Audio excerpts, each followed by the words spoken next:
Good morning, St. Maarten. What's cooking? Has been a while since we have had these programs the way I used to have them normally. Very open, very direct, not with any political thought in mind other than if it is political, it is of an informative notice.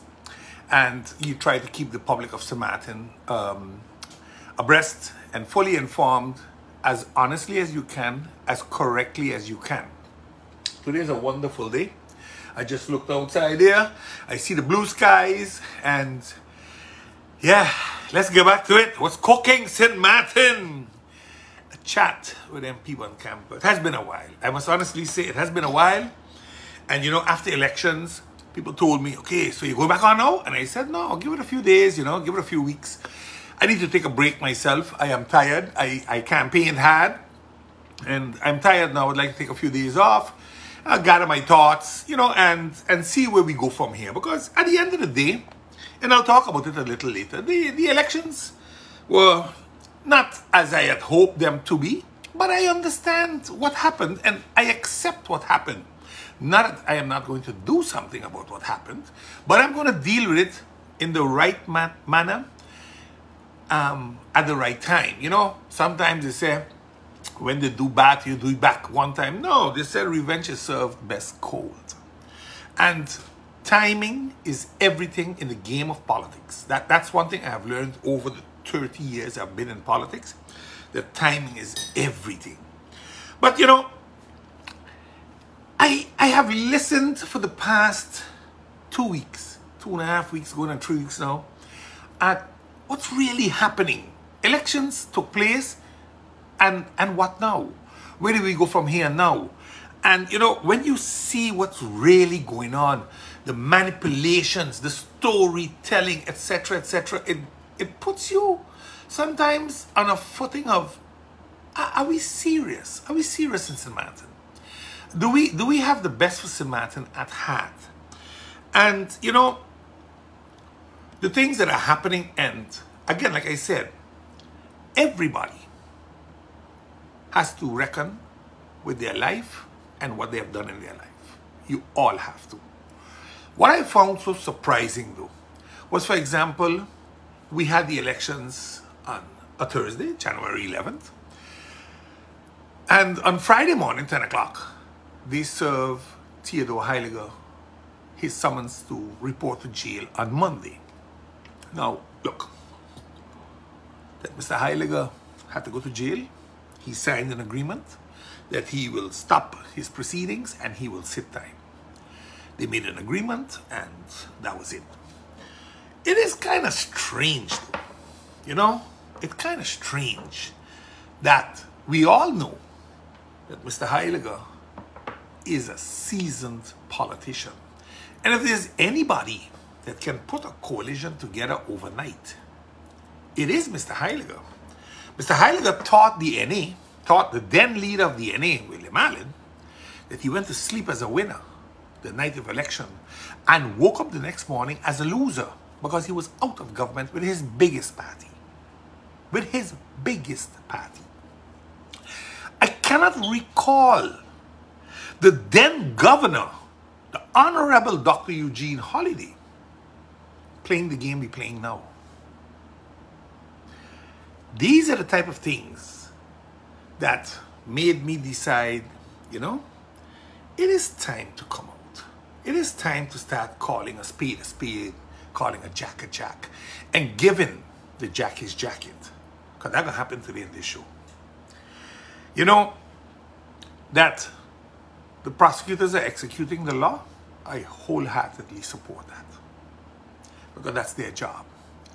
But when the prosecutors are going to try their utmost in collaboration with others to manipulate, in my opinion, this is my personal opinion, so don't blame nobody, I am saying what I believe is happening, to manipulate a formation process, then I start to wonder what democracy we talk about exactly in this country. Because we always say we are a democracy and with this and with that. We are not a democracy.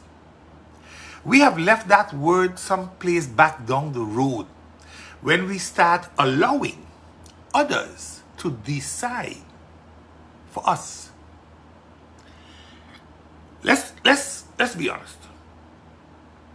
Had they locked up Heiger next month, I had nothing to say, because the government would have been formed, and I'm sure he would have had some influence in advising what to watch, what not to watch, which pitfalls to be careful with.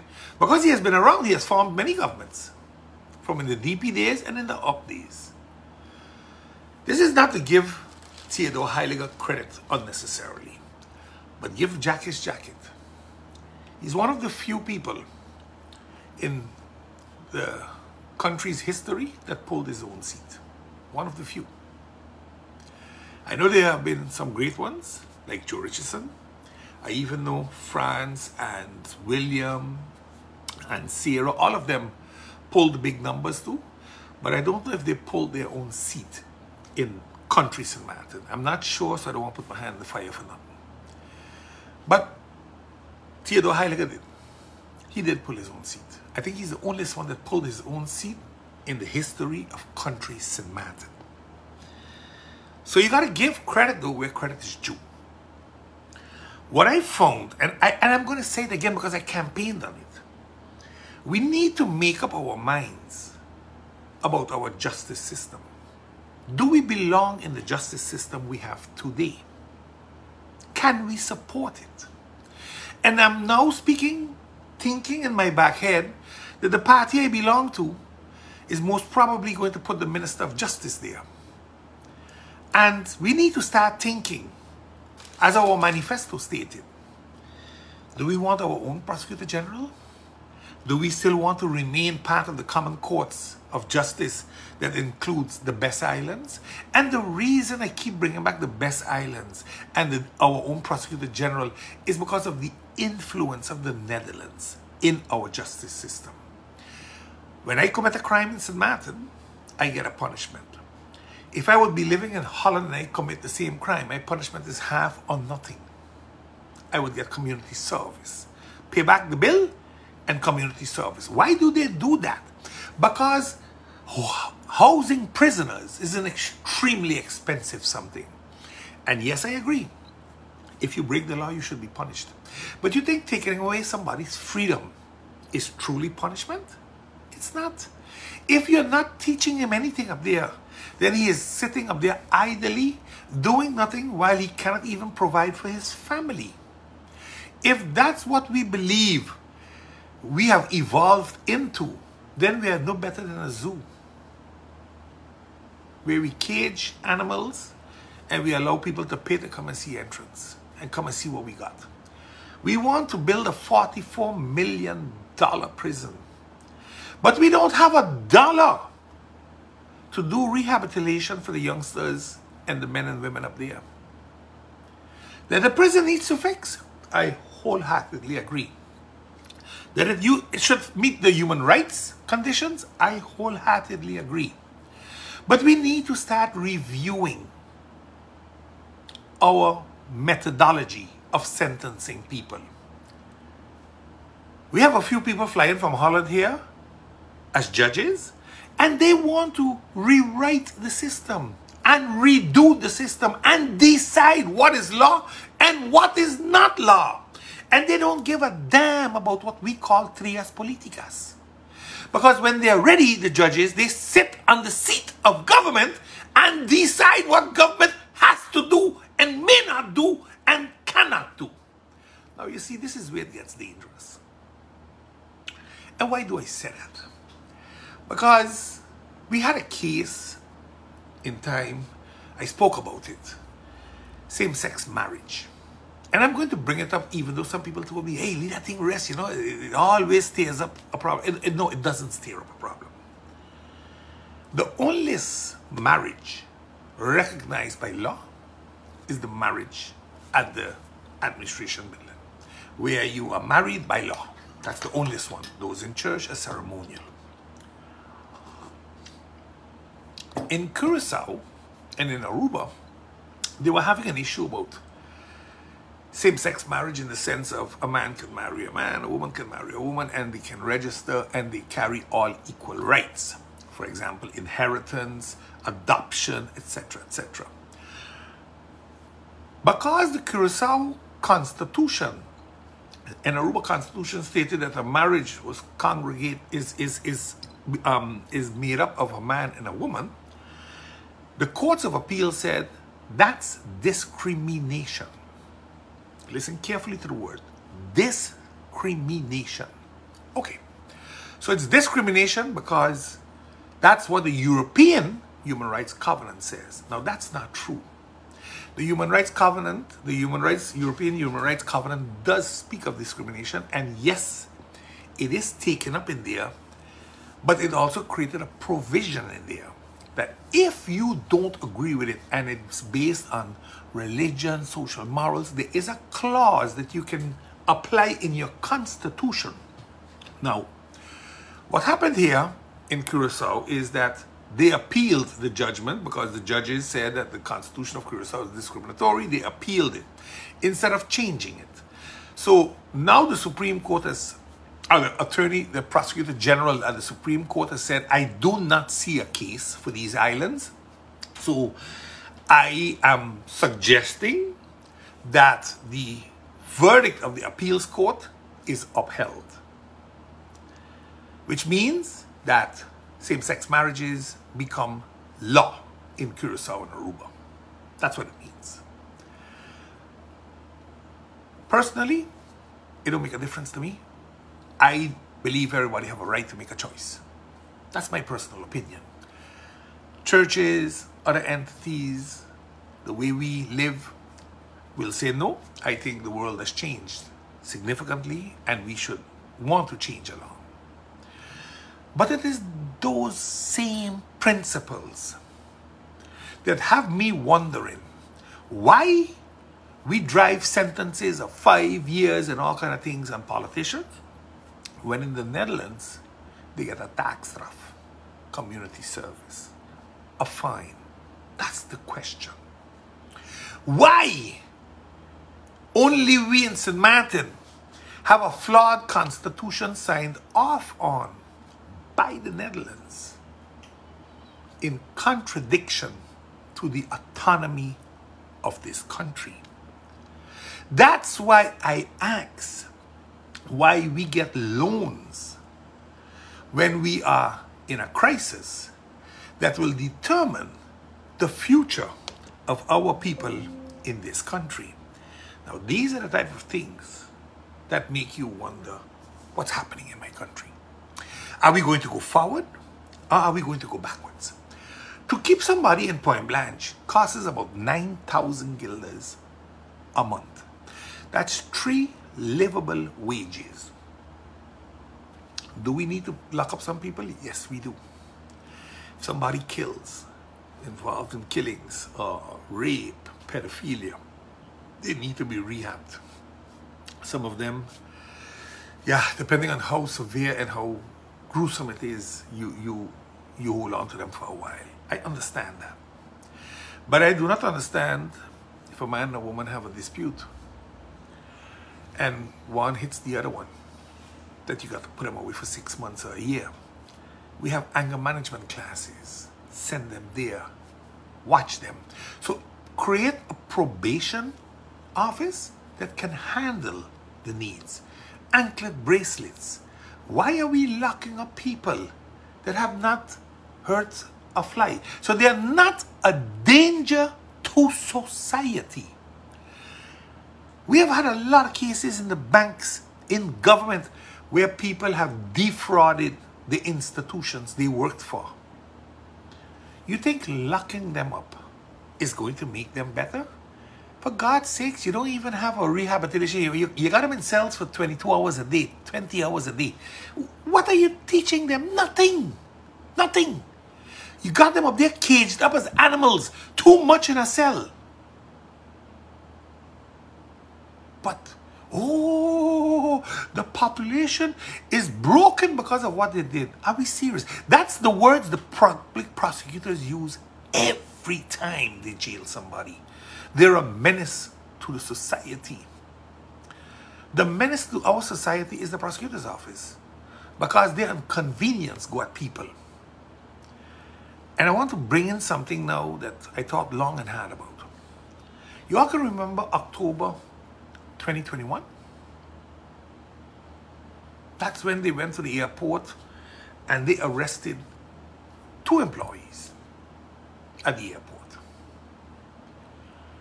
And they said they were involved in bribery, fencing works illegally, and all criminal organization, all kind of shit.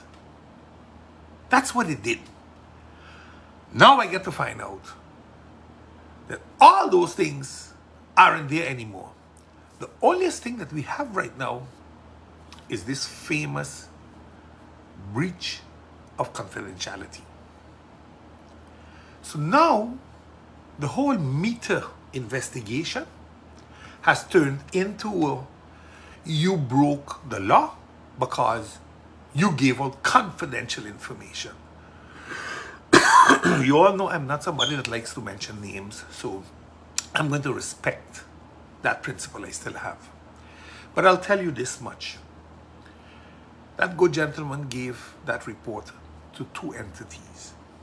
The government of St. Maarten, in the name and hands of Prime Minister Sylvia Jacobs, and the President of Parliament in the hands of and name of MP Rolando Bryson. Those are the 2 persons. I can recall the Prime Minister herself stating that her office, the government and the Parliament, are not considered third-party entities. They are not. And that is correct. They are not. They are part of the trias politicas. They are 2 of the 3 parts of trias politicas. That's correct. So at that point in time, they used it to dismiss the good man. Now they're using it to charge him because they have nothing else. Millions have been spent on this BS. Millions. See, this is my problem. Because nobody's going to hold anybody accountable for what went down there. My first case, millions were spent to convict me. I was acquitted after 12 years of court cases, investigations, hundreds of thousands of dollars in lawyer fees. I was acquitted. Completely acquitted. Not a peep from anybody. Not even a I'm sorry from anybody. But my name was destroyed. But hey, that's democracy, they call it. I don't need I feel bad for you, I feel sorry for you. No, I don't need none of that. I'm a big boy. I can handle myself. But I do have a problem with the way we allow certain entities to operate in this country. It needs to stop. It's going to stop by the hook or the crook. Nobody's above the law, including judges. They're not above the law. They might believe so. They might lie for each other. They might support each other, but they're not above the law. We all. I'm not above the law, you know. And I always told people, if I'm guilty for something that I did, I'm cool with that. I'll take my blows. But you're not going to lie about me to make me guilty for something you need me to be guilty of. I am going to be talking about my case publicly. I'm going to start mentioning the names of the people involved. I think an integrity review needs to be done in the common courts of justices. We need to know who the players are.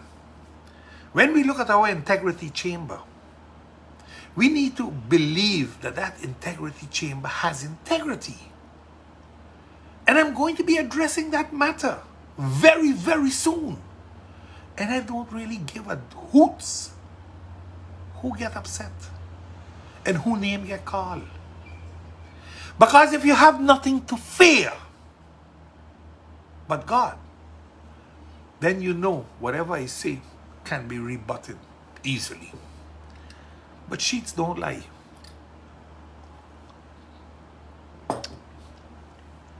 I paid a dear price this election. My sacrifice and my punishment was that I was not afraid during the past year and a half to call out entities that did wrong. And where government made mistakes, you call them out for such. I was particularly very harsh on the NA party. I won't lie about that. Most particular, the Minister of Romy, he got his fair share of licks from me. I always enjoyed when he would go on radio and say, fact is this, and fact is that, and fact is that. And indeed, I have a conviction. I can't run about it. That's fact. Fact is also, I am contesting that conviction. And until the fat lady sings, there is nothing that you can say different. Fact is, he's under investigation, and others in this country are also. Those are facts, not fiction. Those are facts. Nobody wants to say nothing, but I can start talking. Because we need to understand, while we are trying to manipulate the public of St. Maarten, we are offering seemingly, according to the school children, bribes to certain people so they can jump and join with the Fabulous Seven, because the Magnificent Eight became the Fabulous Seven. One gone. So where do we go from here? The governor's office seems to be on a rampage on its own. The governor was informed by the present coalition, new coalition, what do you call them, the 2x4 coalition, that they have a majority of 8 and that they're ready for formateur, informateur, whatever. What happens now is an informateur, 2 informateurs are appointed, 2 people with credibility. It's not an issue about the informateurs. What becomes an issue is when suddenly you read what the informateurs have to do. And they have to talk to everybody, every entity and business in this country to see if they believe that the present coalition that is to become government can suffice and can handle the public's finances and can handle this and can handle that. And then I suddenly get the impression that we are on a very, very slippery slope now. Because the governor's office is as tinted as they come. That is the rainbow up there. Check the National Alliance flag and you'll see it up there floppering over his office. Yes, Mr. Governor. In my opinion, you're as tinted as they come. But like the school children say, they put you there, so you better dance to their tunes. And that's the unfortunate part. Because we keep talking about this democracy. Democracy. There is no democracy. In the Netherlands, the king had no say in the whole formation. Even the appointment of the informateurs was not done by the king. It was done by the largest parties. Now, here, had the NA said, we are going to appoint an informateur because we are the largest party, that was their God-given right. But for the governor to do so, and then I know what I can say, oh, our laws from 1960, man. Change that nonsense. We became country in 2010. So we can make, because the governor's role is not a political role. While he forms part of the government in the Constitution, he has no say. This is the part of signing the national ordinances, signing laws. But this governor on convenience has decided that when something is tendered publicly, it doesn't need to be signed. The Honorable Dr. Eugene Holliday, the former governor, had it as policy and practice. Because according to him, it was the law, Article 47 of the financial contability proceedings. It was so that every tender that was above 50,000 guilders for goods or 150,000 guilders for projects needed to be vetted by him. You see, how is it possible that two governors have contradictory policies? Nothing changed. But we just gone from one to the next, and then they tell you, oh, because I didn't understand the law for 12 years. Really? Is that the best, dumbest, stupidest thing you could tell people? You all didn't understand the law? You see, these are the type of things. Now, I am somebody, I'm outspoken. I say what I have to say, when I have to say, and how I have to say. So, naturally, during the campaign, they needed something against me. The onlyest thing they had against me was, oh, he can't take his seat. He cannot take his seat. The law ain't allowed to take his seat. He can be the 16th or the 17th, or only God knows which parliamentarian again. I said I can take my seat, and I still stand by it today, that if the opportunity arises, I will take my seat. And whomever believes that I cannot, I will challenge it in courts. And they go say, yeah, the Constitution says that. And as if the Constitution ain't flawed. We all know it's flawed. But we are the set of hypocrites that will go along with something that's flawed because it's in our interest, not the country's interest, our interest. I sent a letter to the Parliament of St. Maarten, who had sent it through to the Council of Advice, and the Council of Advice says we don't deal with personal matters, and I agree with them. But my matter wasn't personal. I didn't send it to them. I sent it to the Parliament of St. Maarten.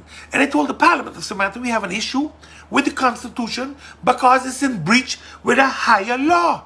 The treaty, the International Covenant for Civic and Political Rights. Look it up. Stop pretending, look it up. Because when it's convenient, the same appellate court says, no, you can't discriminate when it comes to same-sex marriages. But with this law, you can discriminate because everybody closes a blind eye and nobody wants to talk about it.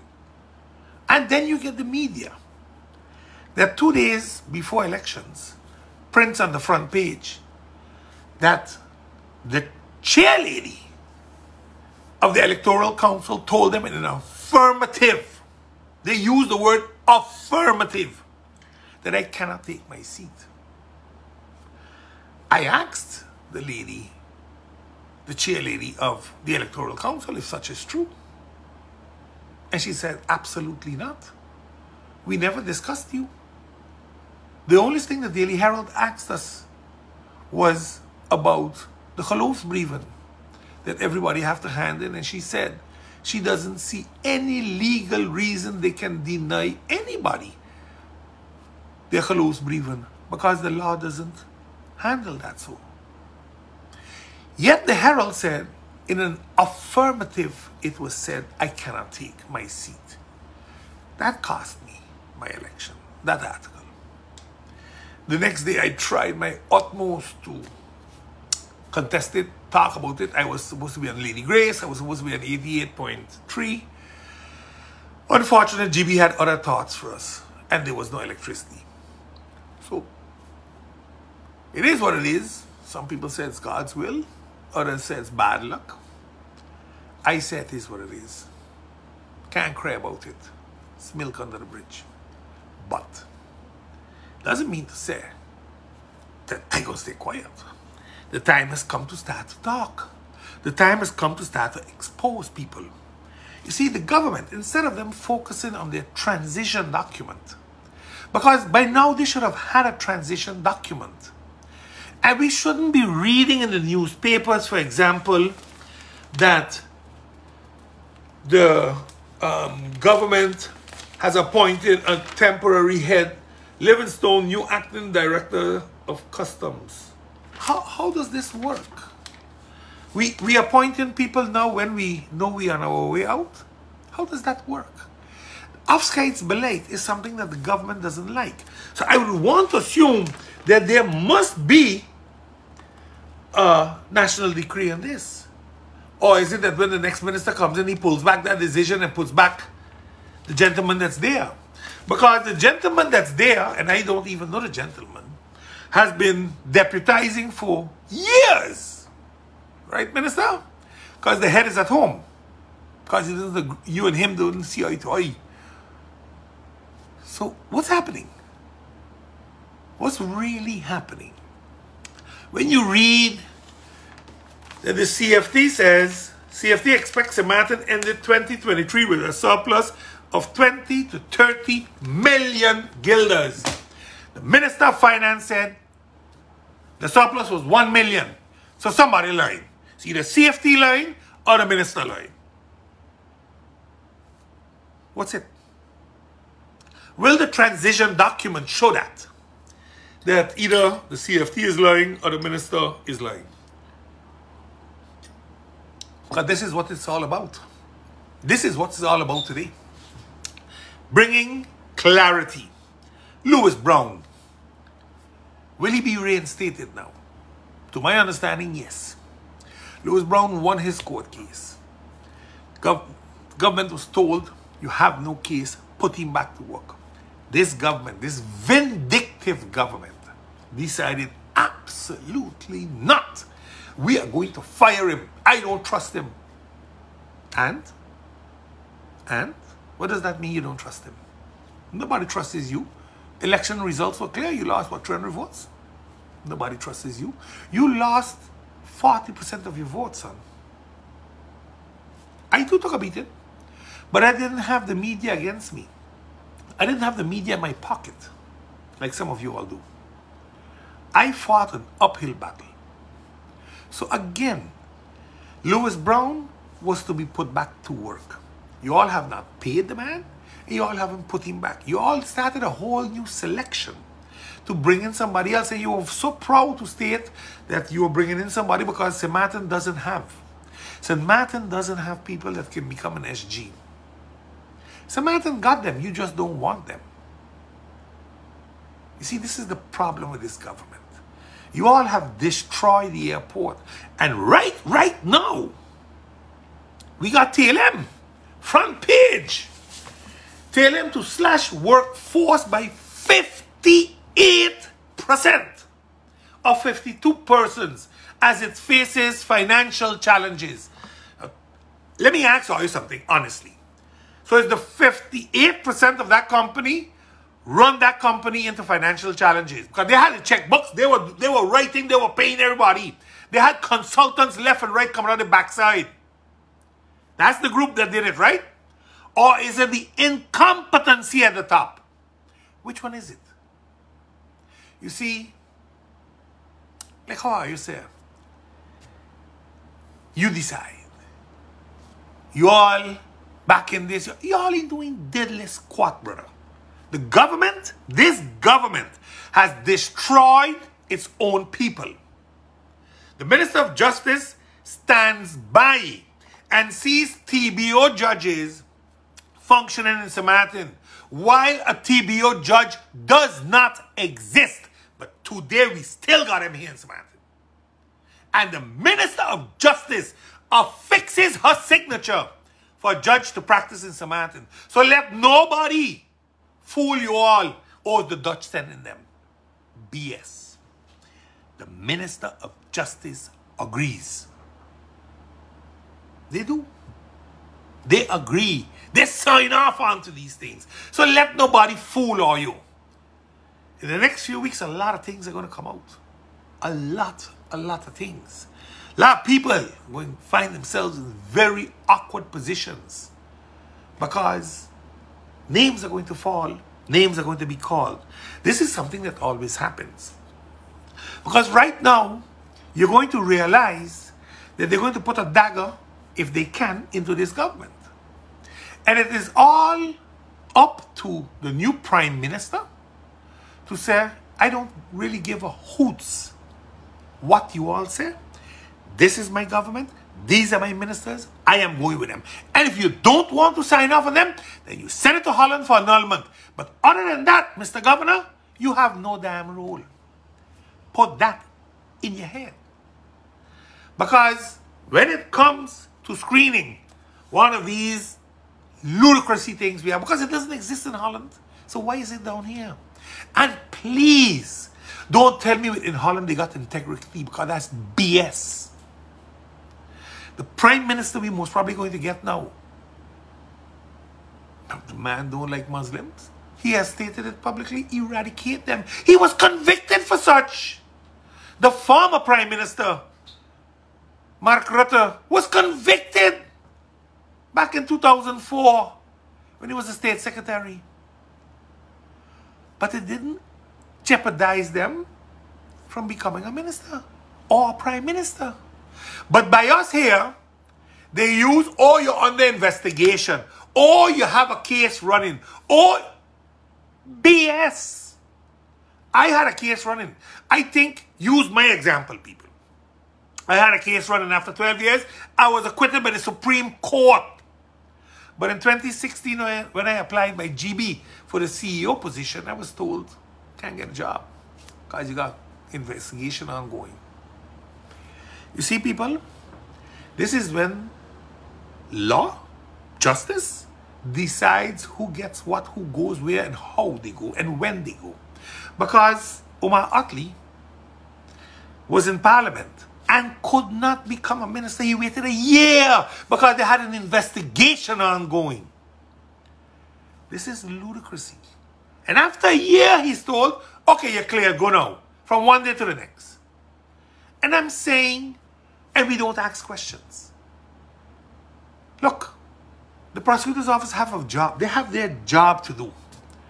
They have the rules they can play by. Because they can decide who they're arresting, who they're investigating, when they're investigating you, and when they're going to charge you. So they have those puppet strings in their hand to play with the governments of this country. And we are so idiotic sometimes. I don't want to use that word, stupid, but we are sometimes so misled that we don't realize these things. And do I have a target on my back? Yes, I do. I know I have a target on my back, but I'm okay with that. I still believe in justice. But that there's corruption in justice, that's factual for me. I have lived it. I have seen it. And I am not going to mince words anymore in 2024. In 2023, I was an extremely careful fellow. I was careful how I said certain things and when I said them. But I have been taught in no uncertain terms. Corruption? Boy, that goes up that ladder so high. You'd be amazed who involved and who ain't involved.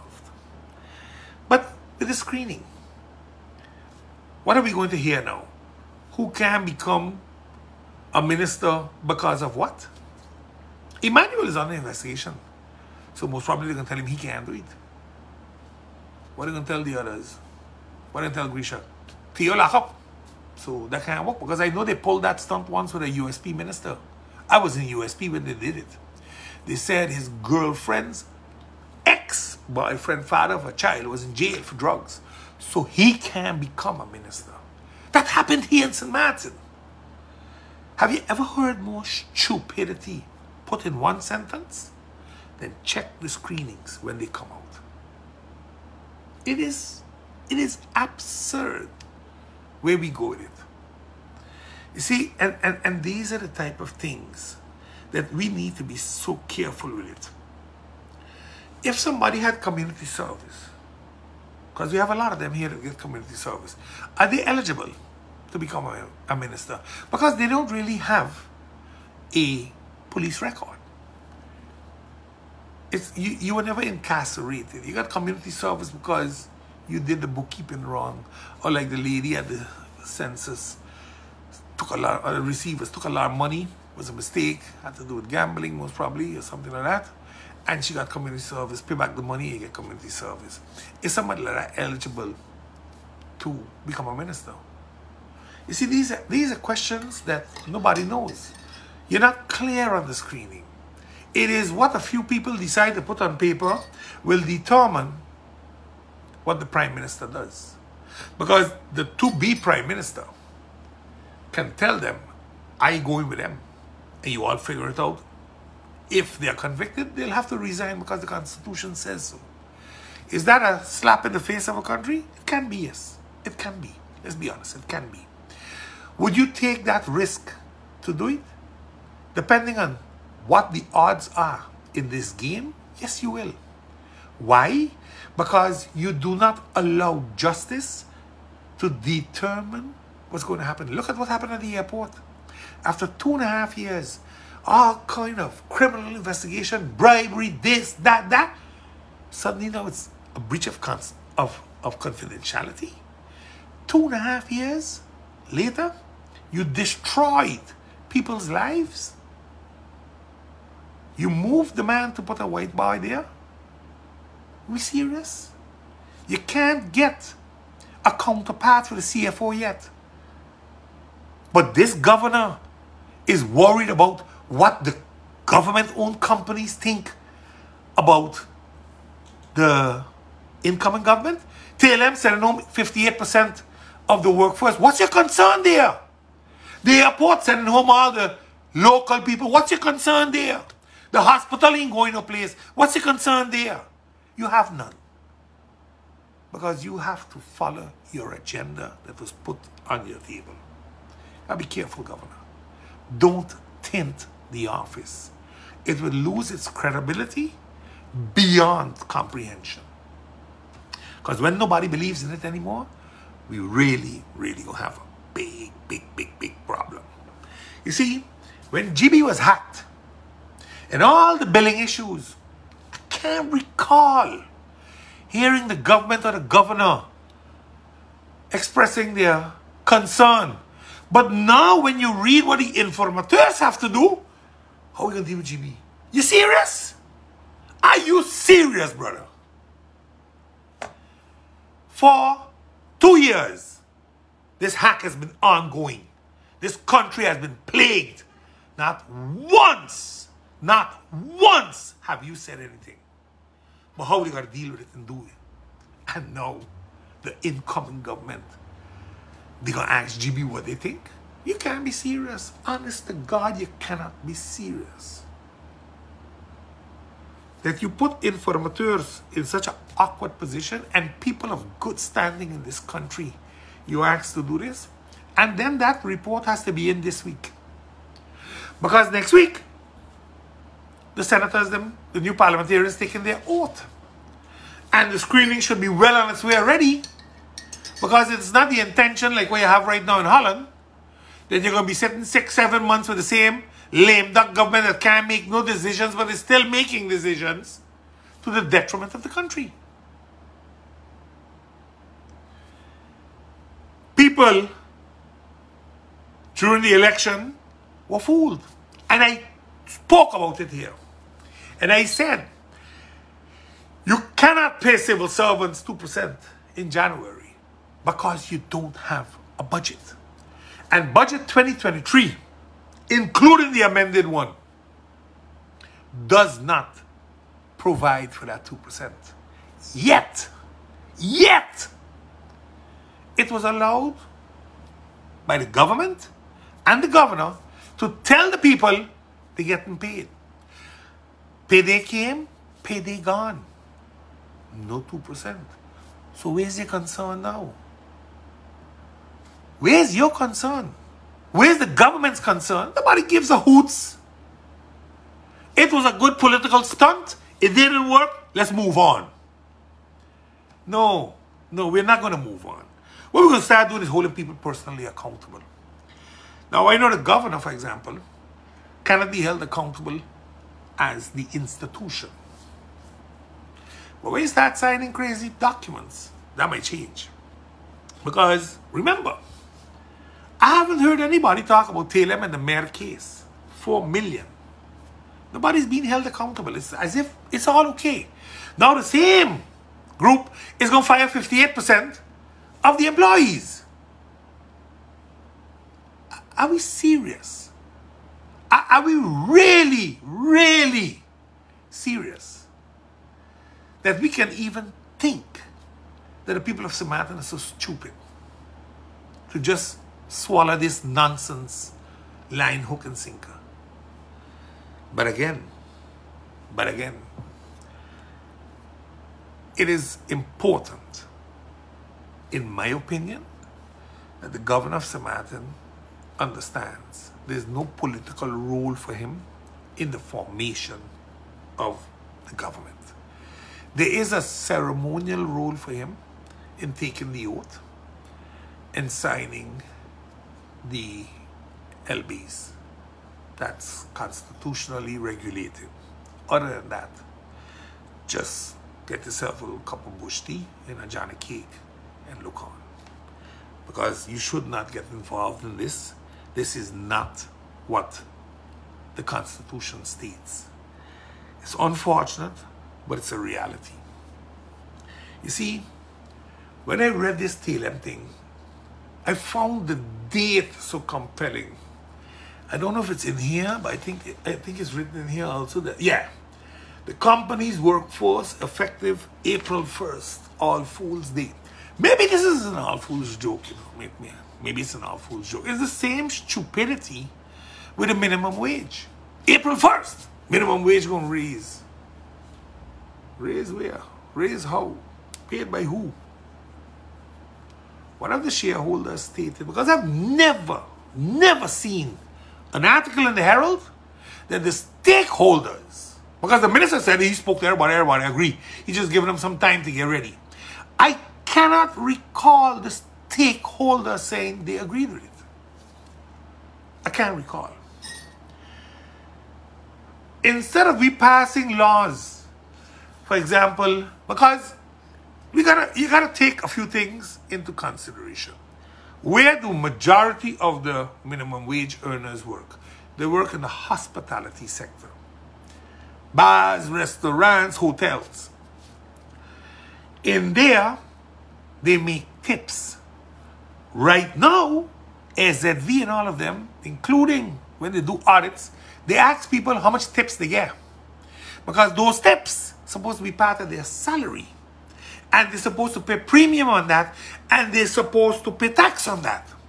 So if you wanted to help those people, as you so profess you wanted to do, Minister, why didn't you ensure that the law of St. Maarten states that all tips made by those people are non-taxable? Then the companies will not be putting out service charges and all those things.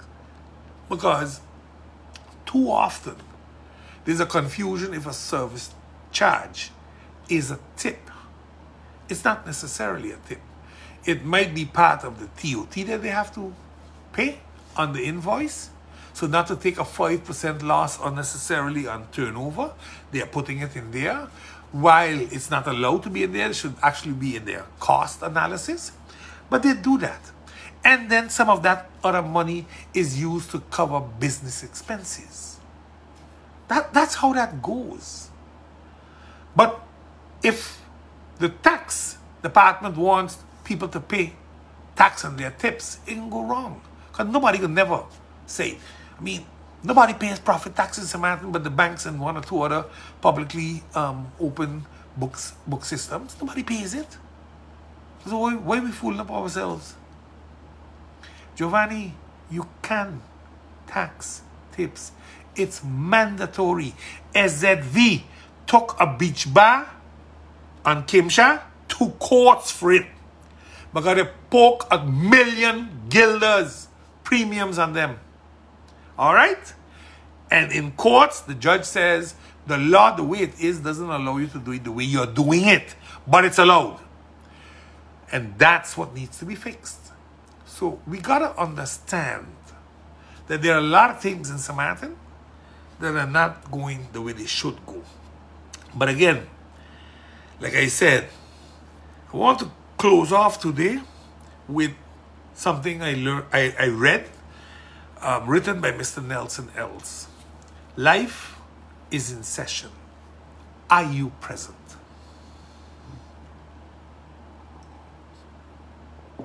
Richard Doornbos, the president of the Central Bank of Curaçao and St. Maarten, explained that 30% of the gold from the reserves was sold, and it produced 500 million guilders, and they put the money into a 30-year bond in the United States. Can you imagine what Maarten can do with their share of that money? About 150 million. We are about 26-27%, so it's about 150 million, maybe a little, about 140, 150. Can you imagine that? Close the central bank! Exclamation mark. We can use the reserves funds to invest in our infrastructure and stimulate the economy. If we switch to the US dollar, it means an open market, competition from our international banks with lower interest rates. More people can afford a mortgage to build their homes or to buy a piece of land, which will stimulate the economy and will bring more in tax money. Insurance rates will go down for life and medical because of the competition. Most of the big boys do not own life insurance on Maarten. They own it abroad. Why? Lower premiums. The purchasing power of the masses will go up because they won't be shortchanged in the guilder to dollar or vice versa, which happens every day. On top of that, Maarten is already a dollar economy. Right now, the central bank policies do not benefit the masses, and they have been doing a sloppy job. All of them should be fired. What happened to the Hero Bank and the Enya is unacceptable. In addition to that, it cost a fortune to run the central bank. The question is, who approved the sale of the gold for 500 million? Was that Parliament, the finance minister? Who is responsible? Now, this article woke up a lot of things in my mind. Let's start with the most obvious one: selling of gold. Gold is an asset of the central bank that is owned by country Maarten for 26 to 28%. So it's our asset. When the government of Maarten wants to sell an asset, they need permission from the Parliament of Maarten. Government cannot just sell assets. They cannot. Otherwise, tomorrow they could jump up and say, I'm selling the airport. Or he's selling the harbor. Or he's selling 100,000 square meters of land. They're selling it, not leasing it, they're selling it. For them to sell it, they got to go to Parliament because it's an asset of the country. We sold 30% of the gold asset that also belongs to Maarten. So who gave that permission? The government? The Minister of Finance, who is their shareholder, representative, and is directly responsible for the central bank's operations? I don't know. I truly don't know. Not going to guess right now. I'm going to find out within a week or two. I'll have that answer for you all. But remember, it was MP Bryson, the MP that has done the most laws in the Parliament of Maarten, that spoke about this central bank and the problems we are having with the central bank and the need for a national bank for Maarten, which would also do developments. And maybe the APS would be someone or an entity that can have such a bank like Villanova has in Curacao. They own a bank. And the whole GB charade thing they were going to do here with the houses was going to go through that bank. Not the banks in Maarten, that bank. What I'm trying to tell you is that we have been talking about dollarization of the economy of Maarten. And that we don't need a central bank, but we need a monitoring entity that we can make an agreement with the Netherlands, for example, for the next 10 years, assist us in setting it up and monitoring it correctly. Use people like Dr. Eugene Holiday to monitor it if need be. And because the man was the second in command in the days of Emsley Trump at the central bank, I think he still knows what happens. So we have assets, we have capacity. But why would the central bank do that? Why would they destroy a 70 million guilder per year operation? Because that's what it costs to run the central bank. We have a building here with 12 people in it. They have a building in Curacao with about 220 people in it. So does it have any value for us? No, we get 26 million on foreign exchange tax. That's it. There is nothing else that you really get. Sabre Station and Bonaire are dollarized. The Netherlands is involved in that. So why can't we make a monetary agreement with the Netherlands so that we too can dollarize and we do what we have to do in our country? The assets that we will be receiving when the central bank is nullified, they just sold 30% for 500 million. That's about 10%, was about 165 million. So 1.65 billion, or maybe 500 million, the 30% that we own of the total goal, would have been the 500 million that we would get, and then we still have assets and all that when you finish sharing everything. I'm sure you'll get another 100 or 150 million guilders. But that's what it would have been for us. With the tax reform, where we were looking at transaction taxes instead of foreign exchange taxes, we would have easily tripled, if not quadrupled, the amount of money we were getting from foreign exchange tax. But now we're getting it in dollars, because that's what our economy is. You see, it is normal for the central bank to find 150 reasons why we should not dollarize all the bad things that can happen. For the past 50, 60 years, 70 years, the dollar has been pegged to the guilder, or the guilder was pegged to the dollar. My apologies. And we never had an issue. And there will be no issue in the future. And all the fight with Brinks and the petrodollar, it is what it is. Everybody in this world needs each other. So that's not going to change our economics. St. Maarten needs to start thinking for St. Maarten. And while most of us might still be skeptical about dollarization, it is the onlyest future St. Maarten still has ahead of it. Nothing else. There is no other one. I think the time has come for us to seriously, as a new government, review dollarization and review the way forward for country St. Maarten. Until next week, God bless all of you all. Have a safe week. I will be sharing this on YouTube just now, so please feel free to share it with your friends, and I hope you all enjoyed. Bunks is back. Take care.